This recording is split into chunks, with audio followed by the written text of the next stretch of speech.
Hello everyone, welcome back to Black Widow Fishing. I'm Bryce. As you can see, for the second month in a row, we are back here in my garage, but at my laser engraver. As I explained in last month's show, why the boat's not here is because my business has picked up, and so we got an extra machine and we needed to get the boat out to fit the machine in. So for now, this is the best that I can do. I'm looking at finding a new location, preferably outside or by the kayak, but right now the shop is just not set up for that. So we're gonna stay right here for now.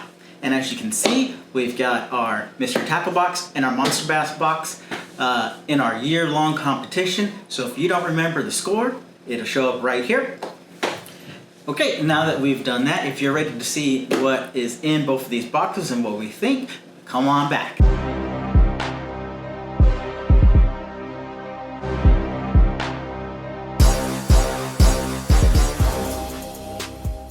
Alright, welcome back. So as we can see, we have both of our boxes here. And the first thing that we always talk about every month is shipping. So this month was actually pretty interesting as far as shipping.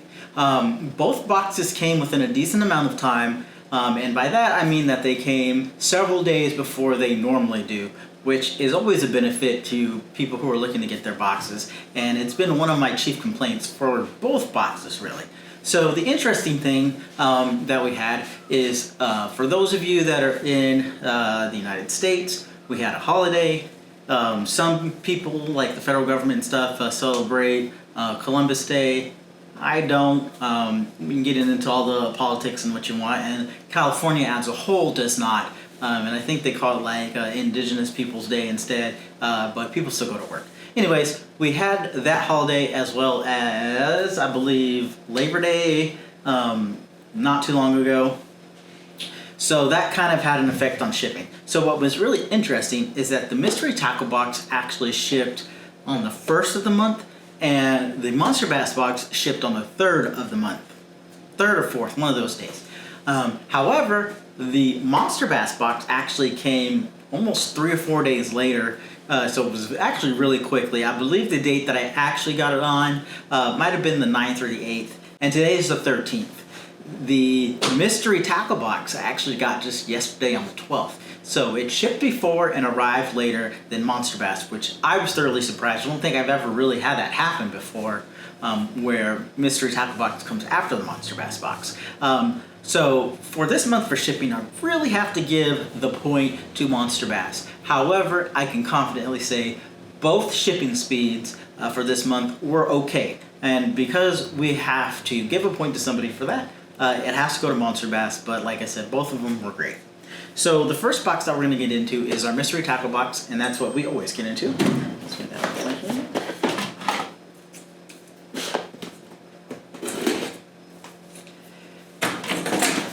Okay, so before we open this box, let's give you a breakdown of what kind of is going on, or at least might be going on in your lakes, definitely for our lakes and our gels out here in Northern California, is that we are clearly in the fall transition right now. So what always happens is you really have to kind of pay attention to where that thermocline is at, and that's just basically the mixture of the oxygen rich water versus the water that is not so oxygen rich. And what typically happens is you'll have half of the fish that will stay shallow and the other half will go deep, trying to chase that thermocline.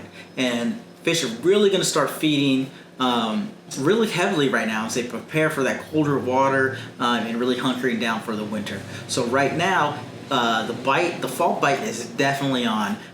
You can find great success with topwater baits, swim baits, and really kind of anything that mimics a bait fish right now. You should have very good results fishing pretty much wherever you go. The hardest part is going to be just finding where the biggest group of the bass are at. You can find a big group, but they might be smaller. So really the idea is if you're wanting, to tournament fish, you're gonna wanna find those bigger ones. And I usually look for them in the deeper areas right now than I do for the shallow areas. And I really go to the shallow areas if I need to pick up something. So if I'm tournament fishing and I really need to get a bag before I start fishing for the big the big fish, then I will definitely go to the shallow coves, the back of the coves, where they're going to start setting up, and I will pick off 5 right there, and then I can go out a little bit deeper and start fishing for the bigger ones of more quality. So going along those lines, I expect to see some of those things in both of these boxes. And just kind of recap, any bait fish mimicking lures, any topwater lures, or any swim baits. Those are what I'm really expecting to see in the box. So let's go ahead and open up the mystery tackle box. So, to my surprise, and we'll see if you guys can kind of see that, the mystery tackle box is actually packaged probably the best that I've ever seen it packaged. It was not thrown around inside the box. It looks, like I said, really great packaging, and the box itself was in actually almost perfect condition, which is just not the case for mystery tackle box all the time. So kudos to them. And so the first item that we have is a Western Spot On Twin Turbo, and you can see that there. And this is in the floating black haze color. It's 19 centimeters and 19 grams. And if you haven't used this before, it is a topwater bait, and it's got basically, it's almost like the Guggen, I think they call it the double revolver, where both of the sections in the back, one spins one way, one spins the other way. And so, as always, I'll throw some photos up of the baits that you can't really see. The next item we have is the Prism 5 Titanium Pro Series. These are EWG hooks. These are really unique in that they've kind of got like a, not fluorescent, but really like an iridium look, where it kind of goes between blue and purple. And just really interesting. I don't think that's going to make a difference in your fishing. And so these hooks and quality comparison are fairly good. I've not had any bend or anything like that. But, as I always say, my go-to is going to be my spear points. But when it comes to EWGs, I actually do prefer to go with a different brand rather than the spear points. I like to use the spear points for like my drop shots and hooks of those nature. So the next item we have is the Z-Man. These are the GOAT. And this is the watermelon red. And as you can kind of see, this is basically like a frog almost, or a soft body frog, where it's got more of a solid body, which you would expect for like a Ned rig, or even like a soft jerk bait or a topwater. And then it's got the frog fins at the end. So it's really up to how you'd want to use this. I might throw this on a Ned rig if fishing is really slow. Or if I wanted to fish really deep, I would probably put this on a Tokyo rig. So good bait to have.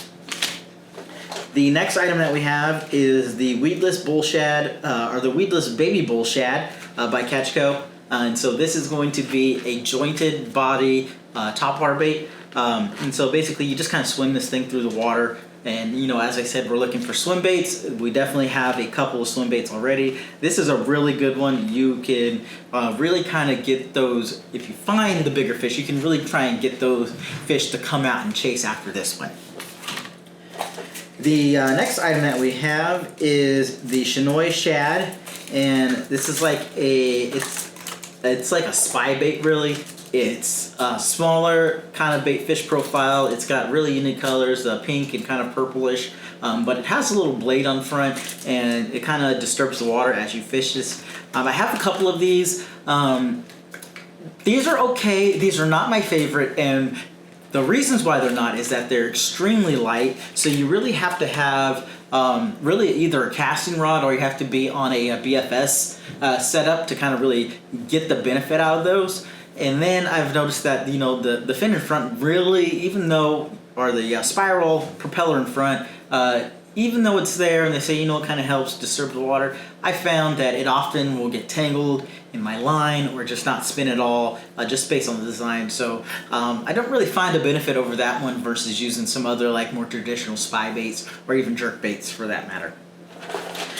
So the next item that we have is the Guggen Baits, and this is the Blazing Worm. It's in green, pumpkin, purple, which, I've seen colors like this before, but I've not heard it called green, pumpkin, purple. It actually looks very interesting. Definitely have the purple along the top, and then you can see the green pumpkin on the bottom. So what you basically would want to do is, these are about 6 inches, and so you can really use this like on a Texas. If you want to fish a really long Ned, you could use that. Even a Carolina rig would work for this. So very versatile soft plastic. The next item we have is the Carl's Amazing Spinnerbait. This is going to be in the chartreuse color, and it's got just the, it's got 2 willow leaf blades. It's got a silver one and a gold one, which is going to be the bigger one. Spinnerbaits are great. The only thing that I really dislike about, traditional spinnerbaits, if they're not like the Guggen ones, if you're not familiar, Guggen actually already puts a rubber band on top, so you can just hook you can either tie your line directly to it, or you can use like some snaps or swivels that I use.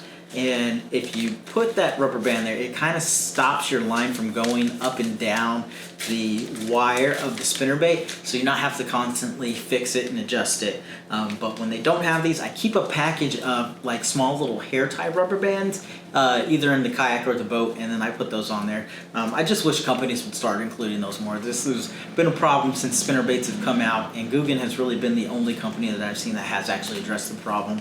So there's that. And then our last bait that we have in here is the M-War Monkey with a Rod. And these are soft plastics. I don't know what they are, so I'm going to open them up. Okay. And so these are basically like little soft jerk baits, almost like crappies. Almost like little crappie lures. They've got some ribs there, and they've got paddle tails. And there's probably 15 to 20 in here. I can see we've got some like motor oil brown, we've got white, we've got pink. Those are all the colors that we got in here, but like I said, there's probably like 15 or 20 in here. They're really small. I've never heard of this company before. I've never seen a soft plastic that kind of looks like this, and it looks like they've got a 25% discount to design your own lure. So I will actually check this out. I will probably do a quick video on there. I really haven't seen that before, so we'll look at that and give that a try. And then the rest of the items that we got in here is, of course, we've got our pamphlet, we've got our packing list, and then we've got our tiny sticker this month, which is going to be a replica of that baby bull shad, the jointed swim bait on top. So as far as things that excite me about this box, first I think the box is in general, I think it's okay. I don't think it's like a super wow box, but I do think it's okay. And as far as things that excite me, here, let me get this back out, is these M-War. I'm not thoroughly excited about the actual bait though.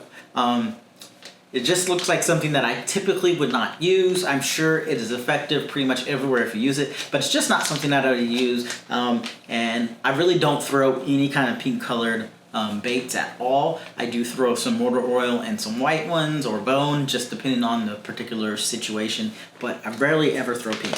What I'm most excited about is looking at trying to design your own lure with your 25% discount. So I'm definitely going to check that out, and that's one thing that really excites me. And as far as the bait itself, it's going to be the baby bull shad. These are actually come in several different sizes, and just depending on the size you get, these are fairly expensive for not for a swim bait in general, especially like a topwater swim bait. So they're decently priced there, but as compared to all your other pieces of tackle, these are going to be fairly expensive. I actually use these quite a lot, so I'm really excited to have gotten one for free, and it's in a different shape and color that I don't have and haven't used before. So overall, the box is good. He said it's not fantastic, but it is really good, and I think it'll put up a good competition for our monster bass, and so we'll see which one actually does better. So let's get into our monster bass. Okay, so as we open our monster bass, of course, it's just packaged the way they do, and so that's really become a sticking point between the two. But honestly, I can say that the packaging was equal for both of them this month. Monster Bass does what they do, and Mystery Tackle Box really had a great presentation this month. So our pamphlet for this one is saying fall is here and poppin'. So I'm assuming that it's going to be talking about some topwater poppers. Again, along those same lines of what I told you we should expect in the box. So the first thing we have is a Bagley Sunny B. This is a smaller crankbait. It dives 6 to 7 feet, which is probably right around where we want it. And it says the color is Sunny B. And this is a balsa wood crankbait, and it is a medium diving, obviously, because it's 6 to 8 feet. Very interesting color. It's almost like a cross between a shad and, you know, really, I couldn't really tell you, but maybe like a fry bass. But we left crankbaits, so that's great. The next item we have is this Yo-Zuri crankbait. It's a 1.5 square bill, and it's like in a more of a shad color on the back. Let's see, they call this a citrus shad. It dives 3 to 5 feet, or if you don't know metric, it's 1 to 1.5 meters, and it has a number 4 hook on it. And so it's definitely a square bill. It's more of like a rectangle bill.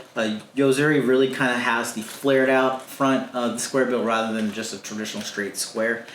So again, love crankbait, square bills, all those. The next item that we have is from Monsterbass itself. It's their soft plastics, and it's again a new bait for 2024. I would have to go back and look at the packages hanging up on the wall, but I believe this is the same package that we got last month. I'm not 100% sure, but I do believe this is the same as one of the other ones we got in the Monsterbass Takeover box.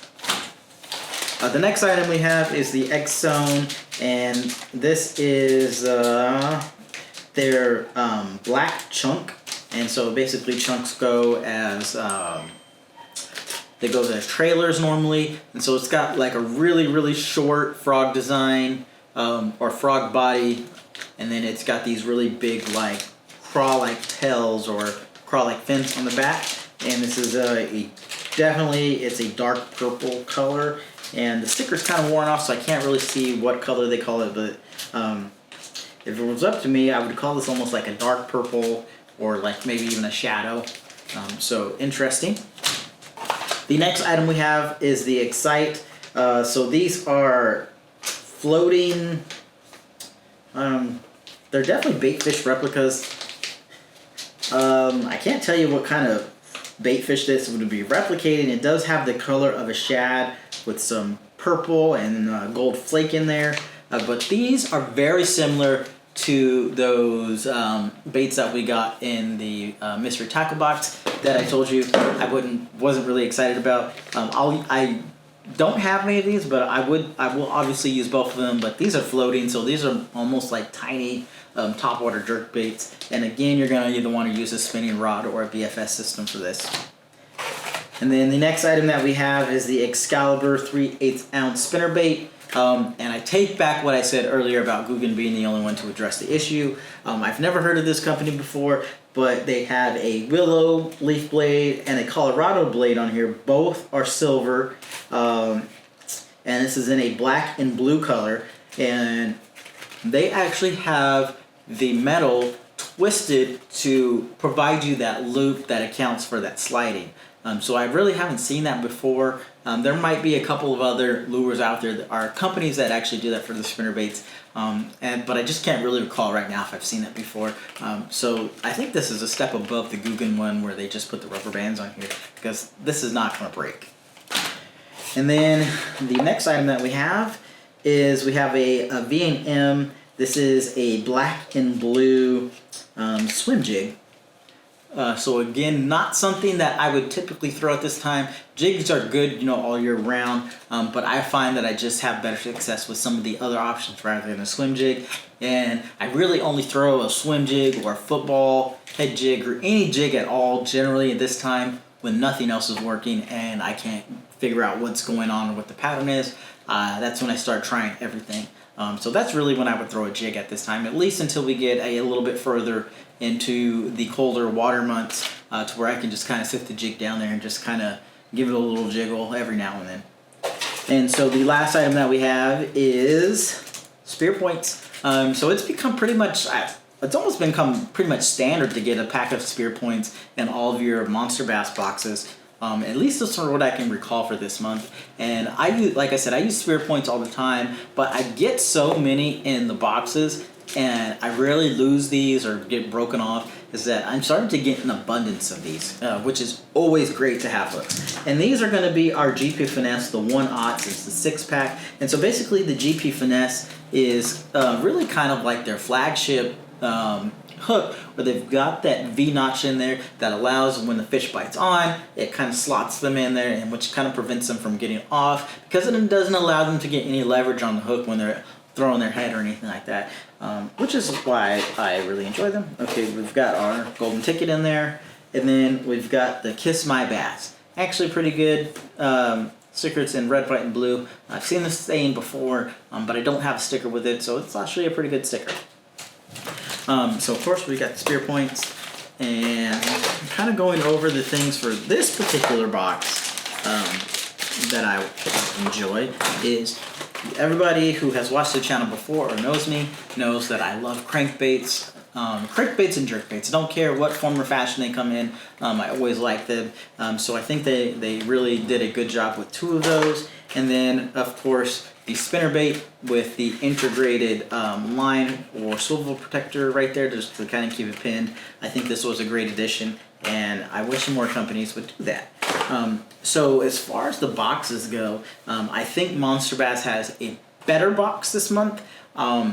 Again, I don't think it's like a super wow box, and as you tend to get these boxes more, unless you know they're doing like their special Z-Man takeover or the Shrek King takeover, anything like that, the boxes are pretty much sit right in the middle of boring for the most part. You know, there's a couple throughout the year, and wow, I'm super excited. So I think for just the general person who just doesn't have the time to go get their own tackle or doesn't know what tackle to get, these boxes are really great values. And this month, both of them I think are good value. Don't think, like I said, they're not like excellent value. You're like, great, yes, I got these. But these are very sufficient and really geared towards the average angler, I think. But as far as the pieces of tackle that came in this month's box, I really have to say that Monster Bass did a better job than Mystery Tackle Box. They didn't do leaps and bounds better, but clearly I think they had a better box this month. So that is for month 10. There are 2 months left, and so this is going to be a really close, down to the wire determination on who's going to win the year challenge. And next month, if Monster Bass wins it, I believe they're going to win for the entire year, no matter what happens in the month of December. And so with that, I would like you guys to leave comments on which box you guys would like me to look at and compare with the winner of this year. So their boxes, I believe we have like Warriors Tackle Box, which I've featured on the channel before. There's like Lucky Tackle Box, and there's some other ones like a 6th Sense box. And I might also toy with the idea of looking at Fish Vault, getting one of their boxes. However, it would not be a comparison to these because they're way more expensive and they provide you all kinds of stuff, tackle and gear geared towards fishing rather than just lures and terminal tackle. So that's all for now. I'll catch you next time.